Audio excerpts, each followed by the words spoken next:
గౌరవనీయులైన తెలంగాణ ముఖ్యమంత్రి గారు శ్రీ రేవంత్ రెడ్డి గారి అన్నయ్యకి నమస్కారం. అండ్ మరియు తెలంగాణ ప్రజలకందరికీ నేను నమస్కారం చెప్పి నేను రిక్వెస్ట్ చేస్తున్నాను నాకు హెల్ప్ చేయాలని. నాది బ్యాక్ హోమ్ గ్రామం వచ్చి గుండ్లపోచంపల్లి, మేడ్చల్, మల్కాజ్గిరి. అండ్ నేను యూఎస్లో ఉంటాను. ఫర్ ద పాస్ట్ 24 years నుంచి యూఎస్లో ఉంటున్నాను. మా గుండ్లపోచంపల్లిలో నిన్న ఫ్రమ్ జిహెచ్ఎంసి మేడ్చల్ ఆఫీస్ నుంచి ఏసీపీ సుకన్య గారు జేసీపీ తీసుకొని మనుషుల్ని, పోలీసుల్ని తీసుకొని వచ్చి సడన్గా మాకు టైం ఇవ్వకుండా కొంతమంది సెలెక్టెడ్గా కొన్ని కుటుంబాలది ఇల్లులు permanent structure with no intimation, no permission వచ్చేసి జేసీపీతో డిస్మాంటిల్ చేసేసారు. దీనివల్ల మా ఇంట్లో మా అమ్మ, మా నాన్న వృద్ధులు, వాళ్ళు 75-80 years ఓల్డ్ ఉంటారు. అండ్ ఈ సడన్గా చూసేసి మా మదర్ బ్రీత్లెస్ అయిపోయారు అండ్ హాస్పిటలైజ్ అయిపోయారు.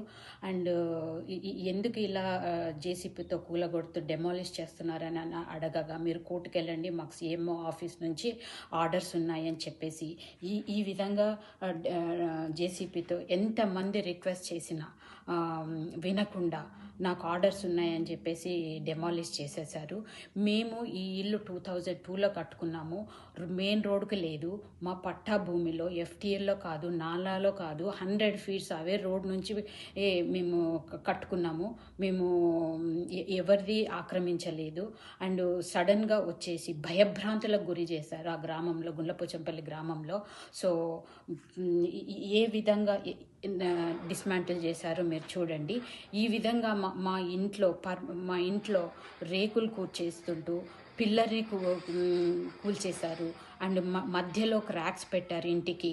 అండ్ ఎక్కడ పడితే అక్కడ వాళ్ళ పాపము కెమెరాలు ఉంటే, కాస్ట్లీ ఐటమ్స్ ఉంటే వాటిని మొత్తం డిస్మాంటిల్ చేసేసారు.